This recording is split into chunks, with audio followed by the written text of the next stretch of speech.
Welcome to chapter 13, Postmodern Approaches. This chapter is genuinely exciting for me because in this approach, we'll examine how here that what is the fundamental shift in therapy and how therapy thinks about people, problem, and change. If early chapters ask what is wrong and how do we fix it, postmodern approaches ask a set of questions. What is the client's story, right? What are they already doing that works? Who gets to define the problem and who gets to author the solution? Three major approaches organize this chapter: solution focus, motive interview, and narrative therapy. Each is distinct in its method, but all share a postmodern philosophical foundation: the belief that reality is socially constructed, that language shapes experience, and that the client is the expert on their own life.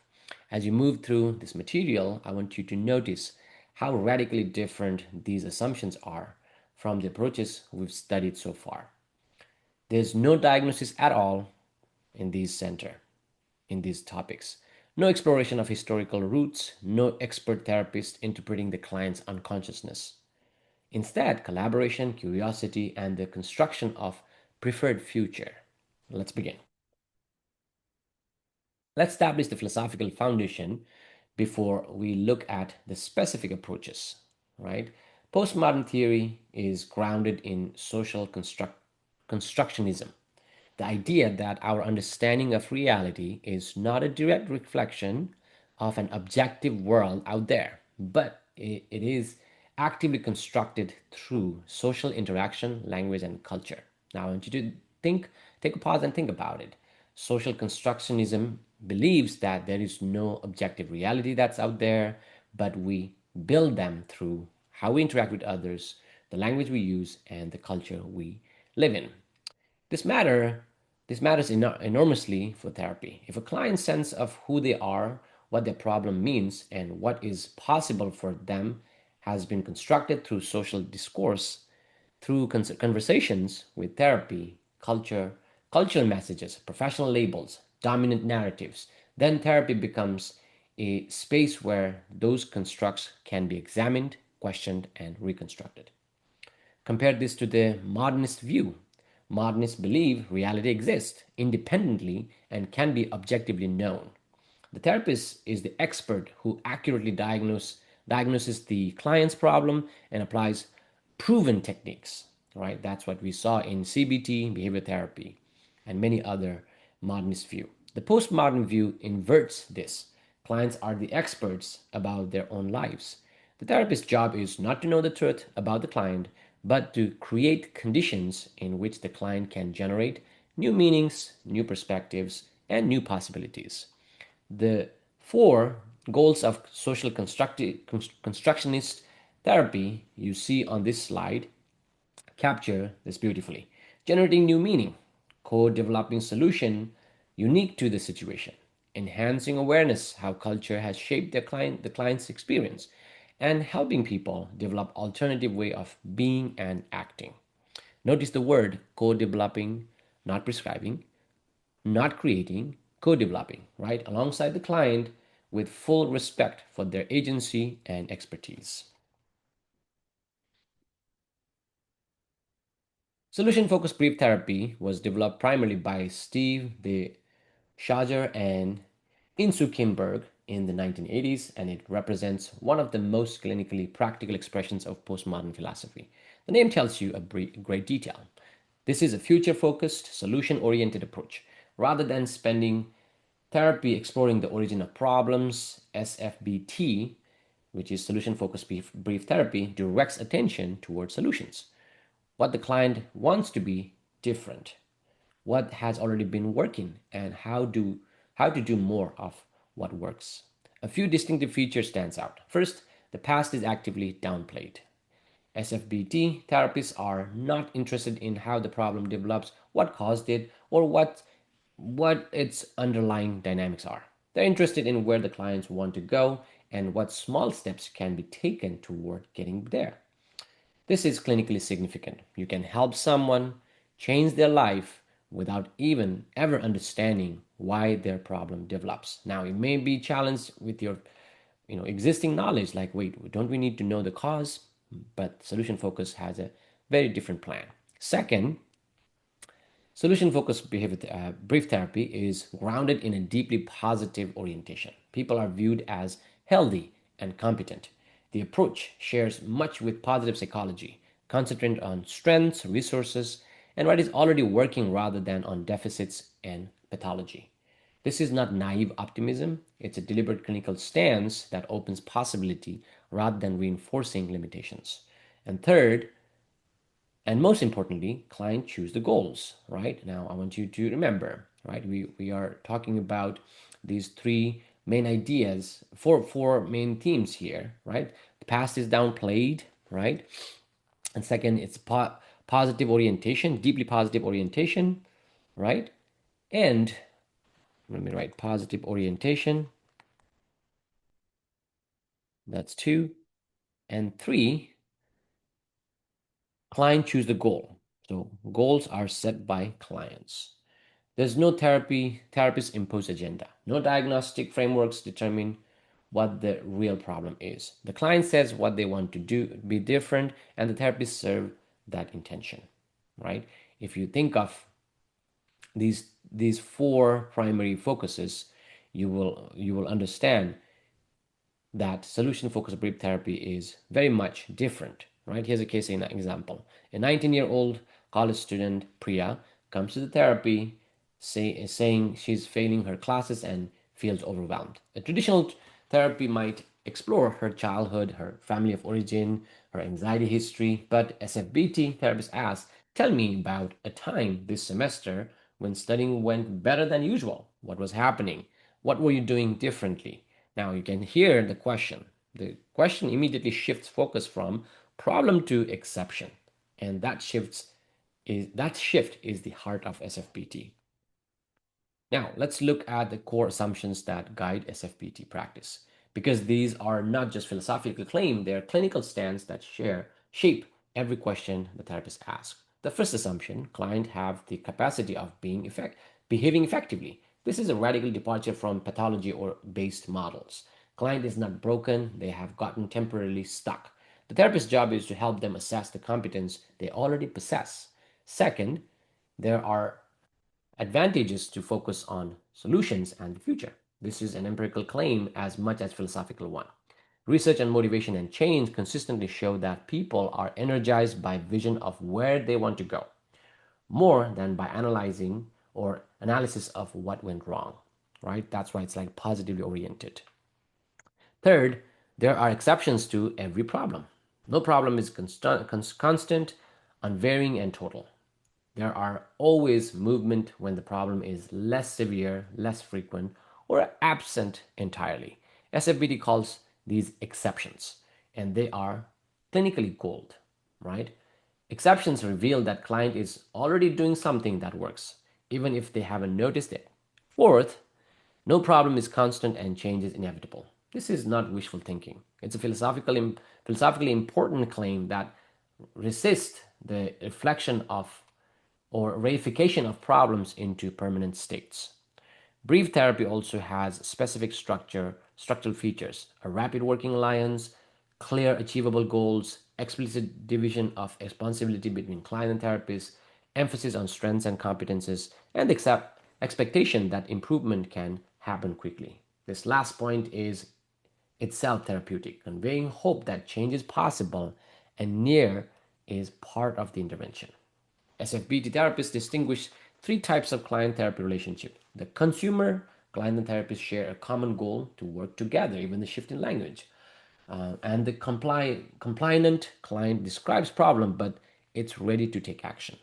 Therapist adjust accordingly. And the visitor, someone who comes because they are required to, perhaps by a court, a school, or a family member, right? Now you see, these clients are perceived different ways. Each type of requires a different therapeutic stance.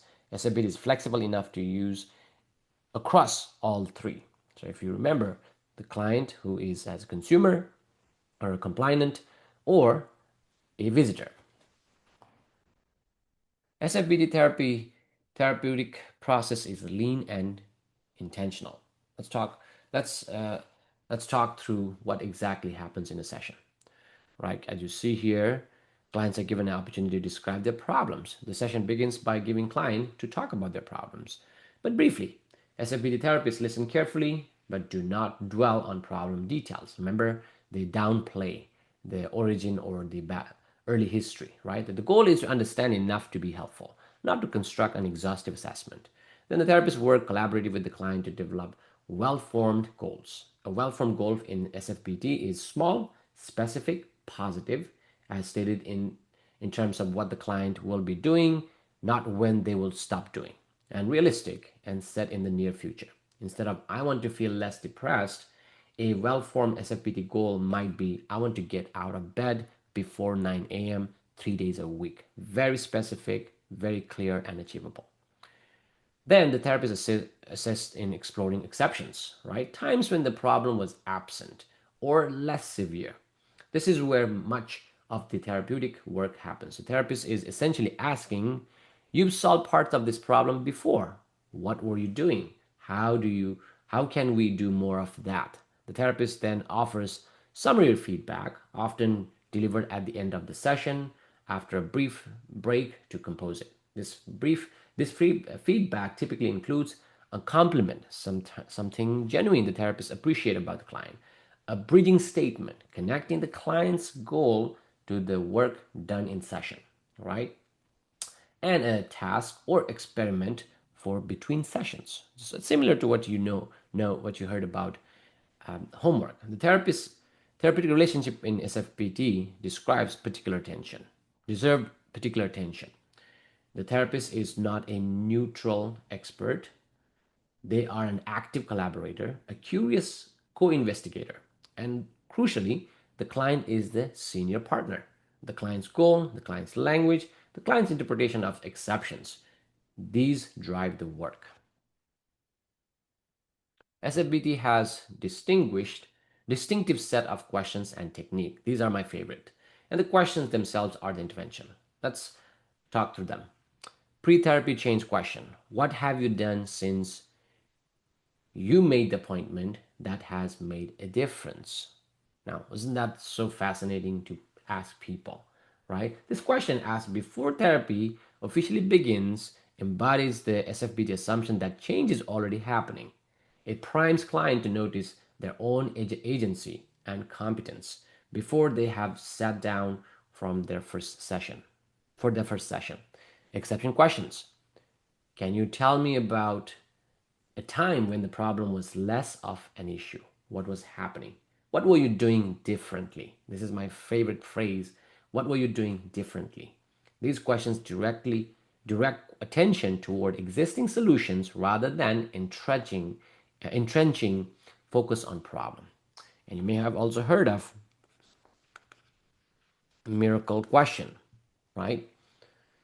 Perhaps the most famous SFBT technique. Suppose that one night while you were asleep, a miracle happened and this problem was resolved. Whatever problem they were reporting about, whether test anxiety, conflict with family member, relationship issues, financial challenges, overwhelmed by stress, whatnot, right? You're giving this, like, suppose that one night when you woke up, the miracle happened, the problem is disappeared. You wake up, but you don't know the miracle happened. What would be different? How would you know things had changed? The miracle question invites client into vivid, detailed imagination of a preferred future, bypassing the question of how change will happen and helping clients identify the concrete indicator of success, right? That is a miracle question. And there's another one, scaling question, right? On a scale of 0 to 10, when 10 is where the 10 is when the problem is fully solved and the 0 is when it was at its worst. Where are you today? What would moving from a 5 to 6 look like? Scaling questions give precision to abstract feelings, track progress, and help clients identify small achievable next steps. That is another technique that you can think of, solution focused questions. And formula first session task. This is a standard homework assignment given at the end of the first session. Between now and next session, I want you to observe what is happening in your life that you would like to have continue. This focuses attention on what is working, reinforcing the SFBT positive orientation. Think of a case scenario. uh, a school counselor working with a 15-year-old student who is chronically tardy might use scaling. On a scale of 0 to 10, how important it is to you to be on time to school? What would a 7 look like for you? The question transforms a disciplinary problem into a student driven goal, which is the SFBT spirit. Okay, now shifting a little bit. Now, motivation interview is another postmodern approach. You may also heard from previous uh, chapter in person-centered approach, right? It's developed by William Miller and Stephen Rolnick, originally for working with substance use and has since expanded to health behavior change, mental health, and many other clinical settings. It is a humanistic, client-centered, and modestly directive clinical approach. The MI spirit, the foundational attitude from which all MI skill flow, has four core elements captured by acronym PACE. So if you can think of PACE, right?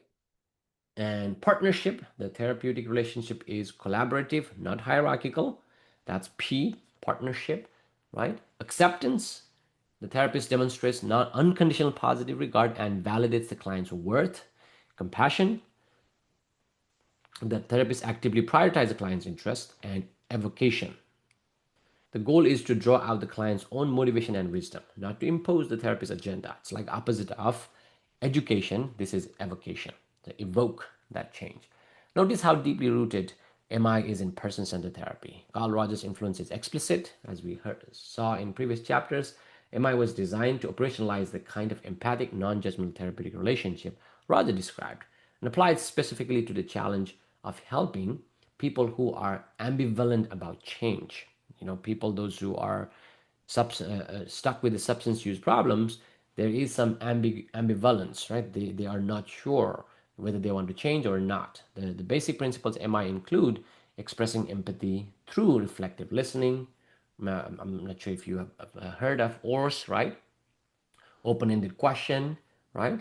And when you have open-ended question, they will be developing some kind of discrepancy, right? You try to create that discrepancy. So open-ended question and affirming, right? You try to accept client as they are, and reflective summaries and self-efficacy. So that's ORS, what stands for. And that's what you try to do, right? You try to ask question, an open-ended question, which will create some discrepancy.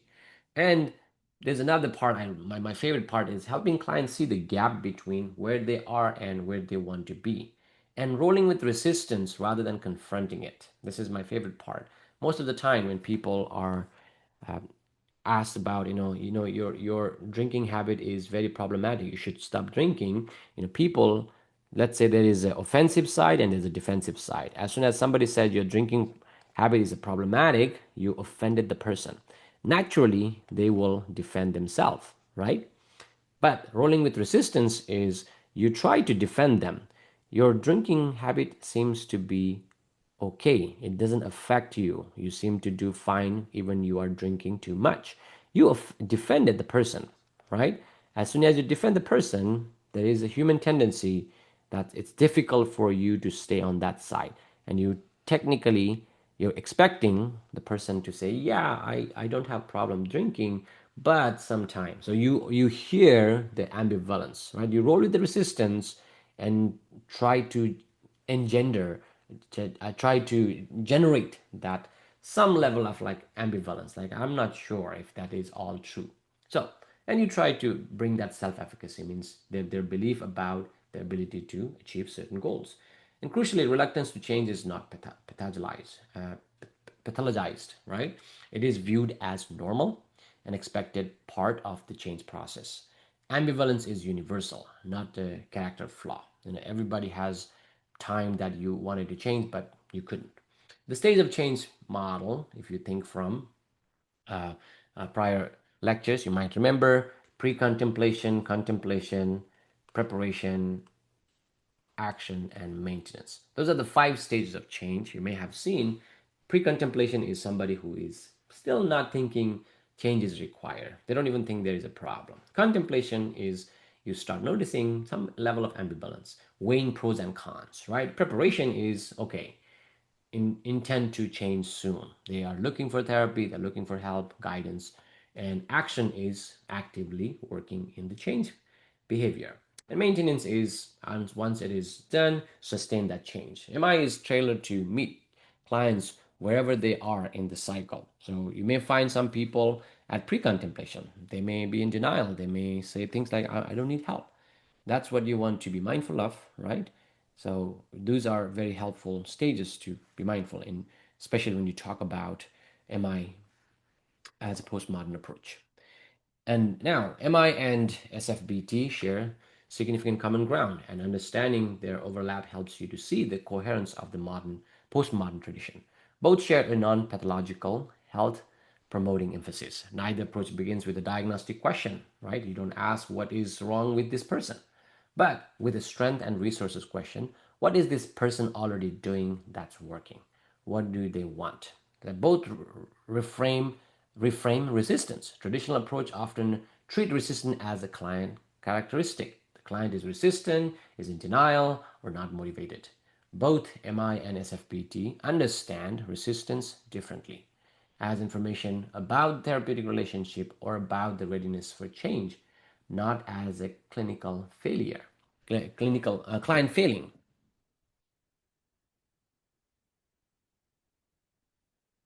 Okay, the therapist role with the therapist rolls with the resistance, right? They adjust and they work with it rather than go against it. Both rely on client strength and resources. MI evokes the client's own motivation. SFBT amplifies the client's existing exceptions where there is no problem time, right? And competence. What did you do better those days?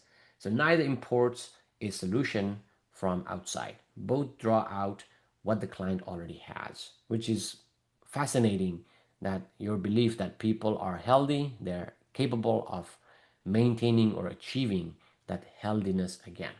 Both improve with deliberate practice. There are skills, reflective listening, uh, evocative questioning, noticing exceptions, that requires practice to do well. Reading about MI or SFPT is necessary but not sufficient. You need supervised practice with real clients to develop fluency. It takes quite a bit of practice to come up with those questions, miracle questions, scaling questions, have that wording right. So definitely a lot of practice goes in when you become a postmodern therapy practitioner. For school counseling application, think of MI as strong evidence, right? It can support school setting for supporting students in ambivalent situations, where students who are referred but does not see themselves as having a problem. Student weighing whether to change the behavior. Students navigating academic transitions. So from the MI stance, expressing genuine curiosity, affirming their strengths, avoiding argumentation is particularly effective with adolescents who have been lectured at repeatedly and are understandably skeptical about adult authority. So as you see, this could be very useful skill set. Another one we have is narrative therapy, right? So narrative therapy was developed by Michael White and David Epstein in Australia and New Zealand during 80s and 90s. It is perhaps the most philosophically sophisticated of postmodern approach, deeply informed by some analysis of power and knowledge, and by the postmodern conviction that our identities are constructed through the stories we tell and are told about ourselves. The central insight of narrative therapy: people live by stories. We organize our experience into narratives, sequencing with characters, plots, themes, and meaning. These stories are not neutral records of events, they are selective, interpretive, and constructed. And they become self perpetuating. We tend to notice experiences that confirm our dominant story and discard experiences that don't fit. Isn't that fascinating? Right? Problem arise when people are caught in problem saturated stories. You may have heard those narratives that have become so totalizing that the person begins to fuse their identity with the problem. I am an anxious person. I am a failure. Now, this is similar statement that you have heard in CBT and uh, cognitive behavior therapy, and in terms of how people have this core belief. This is irrational or unhealthy core belief. I am a failure. So I have always been the difficult one in my family. These identity conclusions are not facts, they are constructions. And constructions can be deconstructed. So the narrative therapist's key concept is listen with an open mind and genuine curiosity. Encourage clients to share their stories without rushing to reframe or fix. Demonstrate respectful curiosity and persistence. And hold the foundational belief the person is not the problem is the problem.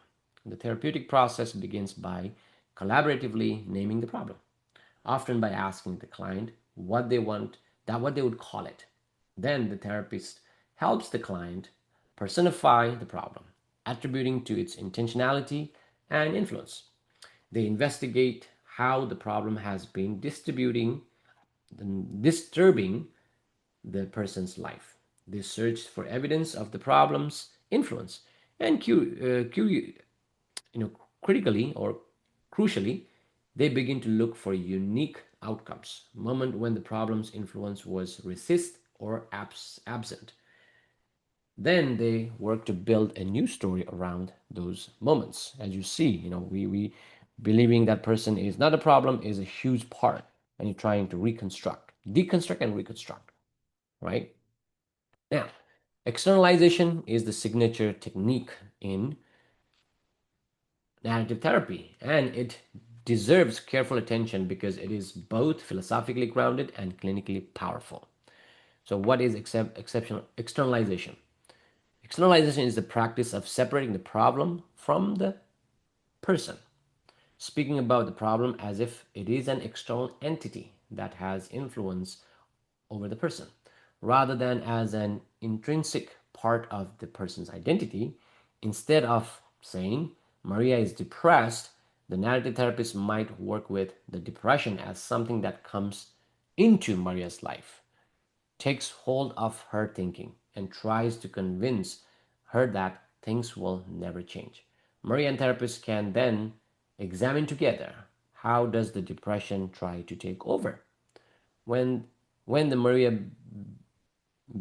when has Maria been able to resist it? What are the depression's tricks? This is not a linguistic trick. It's a foundational this is a fundamental philosophical move. It creates space between person and problem, preserving the client's sense of self and agency.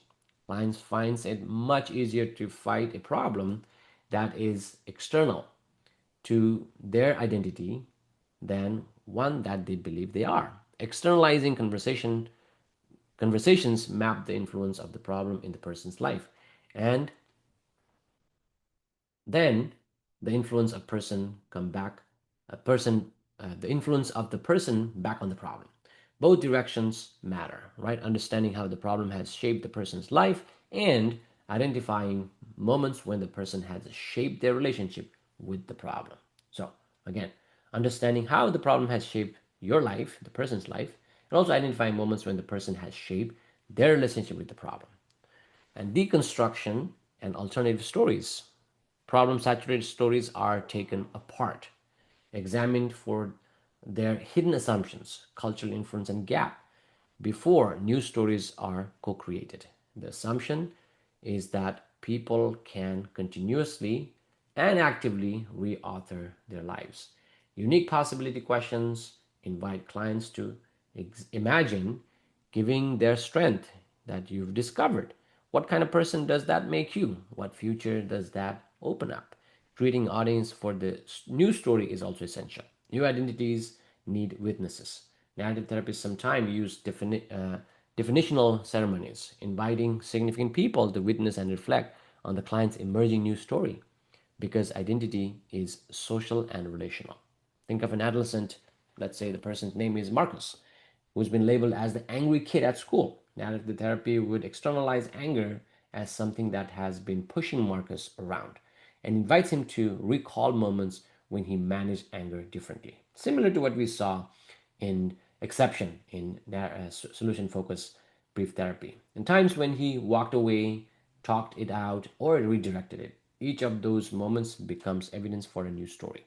Marcus as someone with more resources that the dominant narrative has followed. So, as you see, there are a lot of strengths in postmodern approaches, right? And it can be applied in multicultural perspective. And there are also some limitations. On the strength side, social constructionism is philosophically aligned with multiculturalism in deep ways. Both reject the idea that any single perspective has privilege across the culture, right? Both honor diverse ways of knowing and making meanings. Both attend to how culture, power, and social discourse shape individual experience. As you think of the narrative therapy is socio-cultural part. You're telling stories and trying to create these dominant cultural narratives on clients' life, right? And including narrative about gender, race, class, sexuality, and ability, and invites client to examine and resist those narratives. When a woman client carries the story, I am too much, or a person of a color carries, I don't belong here. Narrative therapy locates those stories in cultural discourses rather than in individual pathology. This is a powerful and liberating reframe. And same thing with SFBT, right? It tried to respect clients' defined goals. The therapist does not impose an agenda. Whenever the client says what they want within that ethical boundaries, that becomes the focus. And also they try to adapt cultural context, since the content of goals comes from the client's own values and worldview. So what is the limitation? Right? Some limitations, if you not knowing stance. Some people might not like it. If you think of narrative and solution focused therapy can be somewhat different for other culture. Client who expect an expert authoritative therapist may find the postmodern stand disorienting or even disrespectful. If the therapist seems to not know anything, then why bother, right? So might have that challenge. And also for clients, someone might say like, if my goal is unrealistic, now that doesn't happen, but asking useful question, creating those conditions for change is not necessarily always a limit, but sometimes people want prescription, and in those situations, these approach may not work well. And to the ending note, as you can see, how this approach is contributing uh, to our therapy world. Among the contributions, the postmodern approach bring a deeply optimistic and humanizing orientation to therapy. Clients are reduced to their not reduced to their diagnosis, right? Their deficits or their problems. They're viewed as capable, resourceful, and the ultimate author of their own lives. This orientation alone can be therapeutically transformative. Many clients arrive in therapy having internalizing professional and cultural narratives of brokenness. Being met with genuine curiosity about their strengths and resource can and is itself be healing. Both SFBT and NT are built around questioning as the primary therapeutic tool, and the quality of question in both approaches is remarkable. They are carefully designed to open possibility rather than narrow it, to invite reflection rather than confirm pathology, and to generate new meaning rather than interpret existing meaning. The miracle question, exception question, scaling question, externalizing conversation. They are element clinical instruments. And it's brief, right? So show that it's effective within a short time in wide range of problems. It can manage, it can be useful for school settings and busy clients, but may not be good for long term because it's a brief, right? And these days, brief therapy is more supported by insurance companies. Some limitations, as you saw, might require more skill, technique that you might need to practice a lot. Therapists who ask miracle questions without genuine curiosity, or who externalize without earning the client's trust, who may look somewhat disconnected. And if you do this, if you practice this approach poorly, it might feel manipulative and dismissive rather than genuine and supporting. So Those are some of the ideas that you might want to think of, and if you're interested, make sure you explore more resources on these uh, postmodern approaches. Let's